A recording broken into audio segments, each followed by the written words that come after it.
Hey team, I want to introduce you to a friend of mine, Cynthia Small. Cynthia has worked for Lakeland for a lot of years. She's going to tell us about that, and I know you're going to enjoy getting acquainted with Cynthia. Welcome. Thank you. So how long have you been part of the Lakeland family? Well, I can't believe it myself, but it's been 50 years. That is just unbelievable. So tell me how that all started. Well, I graduated from Andrews University and was looking for a job. I had worked as a nurse aide in Elkhart General Hospital, so I kind of wanted to stay there because I knew the people and I felt comfortable there. Well, I got married and my husband said, no, we're moving to Berrien Springs, which meant Elkhart General would have been a long way to drive every day. Mm-hmm. So he said, try the hospital. So I put in an application at Mercy Hospital, and it was totally different than it is today because they said... it was there then. It's not there anymore. No. Yeah, so that was the hospital they tore down in Benton Harbor. Yes. I remember that well. Tell me about Mercy Hospital. Well, Mercy Hospital was like pretty much family oriented. All of the staff, we felt like family. When you went to the cafeteria, you never sat alone. Someone would always invite you to their table, or you would just go sit with them, and it was okay. No one looked at you kind of crazy and said, what are you doing here? We don't know you. It was like, let's get to know you better. Oh, very nice. So what was your first role when you went to work at Mercy Hospital? Well, it wasn't the role that I wanted. I applied for a job, and this is what they told me. It's intensive care or we don't have anything for you. So you're right out of nursing school. Yes. And you went right into intensive care. Right into intensive care, which scared me to death. It was quite challenging. I'm sure. How long did you work in the intensive care unit?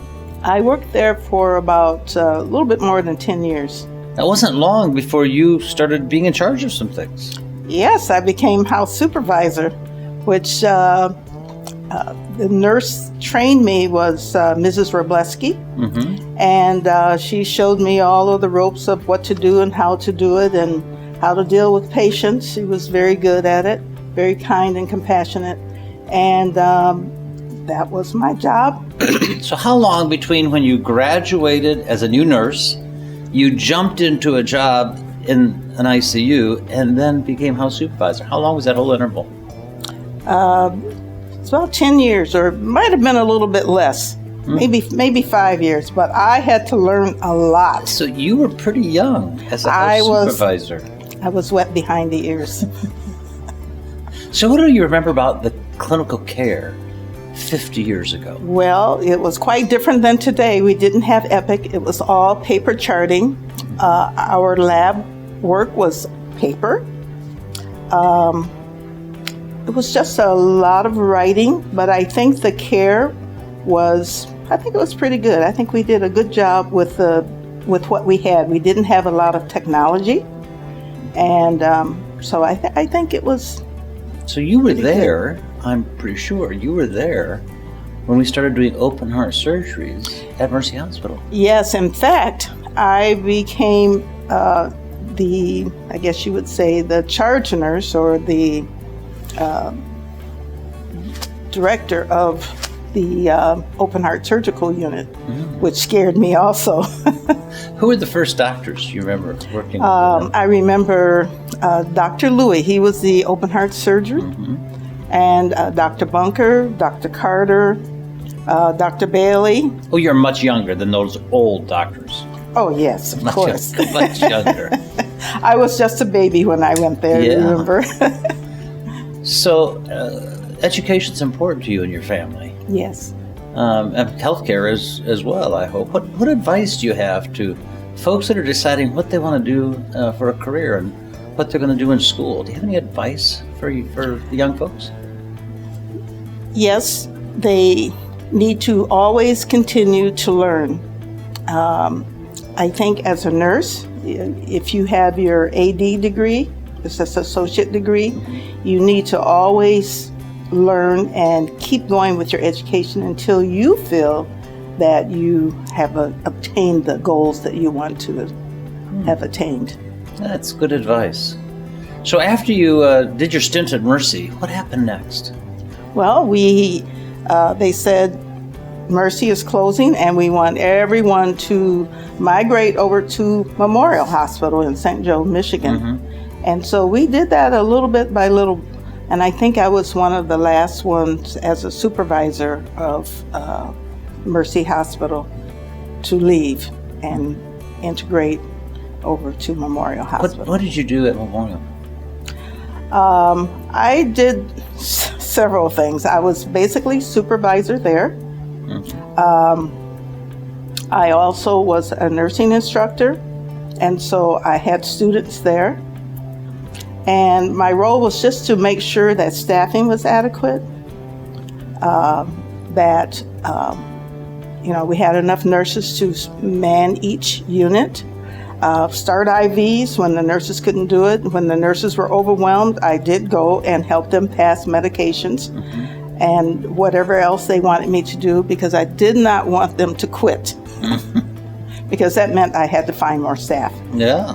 Well, that's a problem we still have in healthcare, as you can imagine. Yes. Staffing is really tough these days. Yes, it is. So you did something, in addition to your nursing, you helped educate the young nurses as well.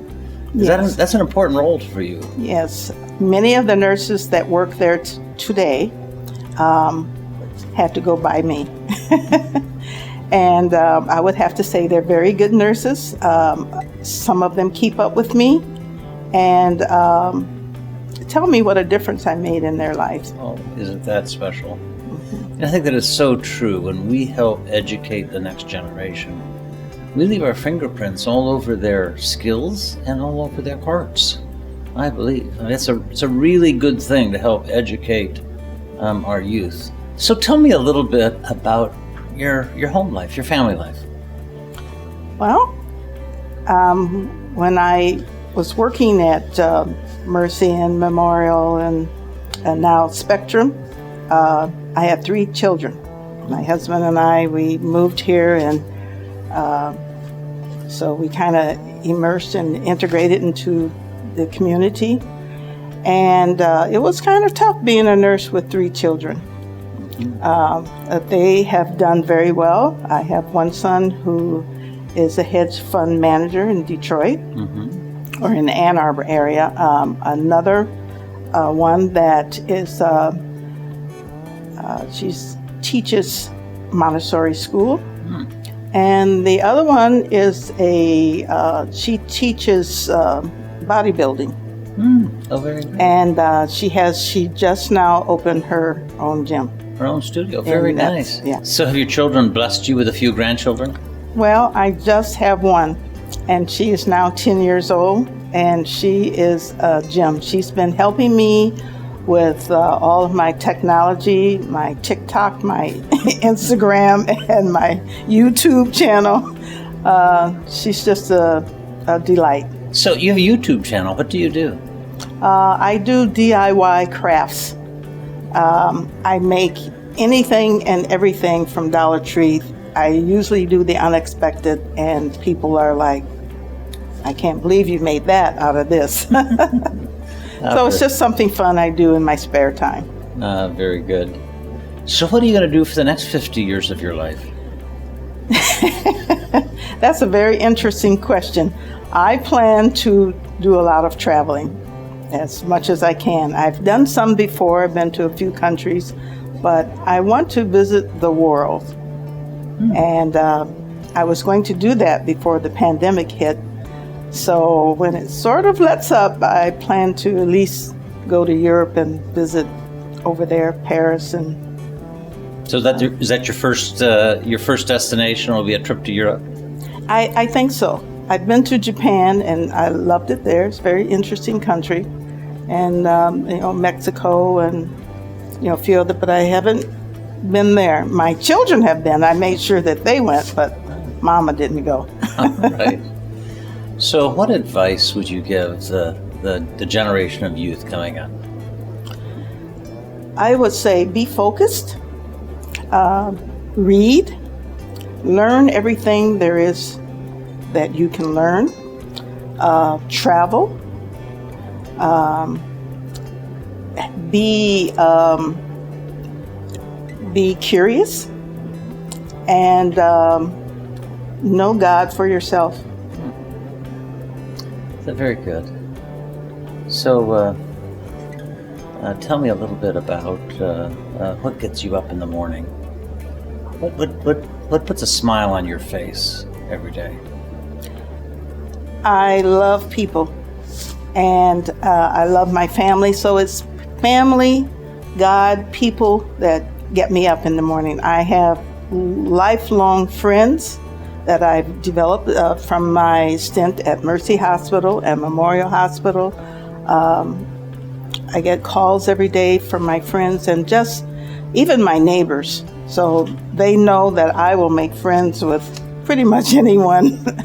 And I accept people as they are because everyone is not in the same place. And I think that is what we have to realize. I try not to judge people because they have not walked in my shoes and I haven't walked in theirs. What are you doing currently? I am working at Whirlpool Corporation at Spectrum, and it's my last best job.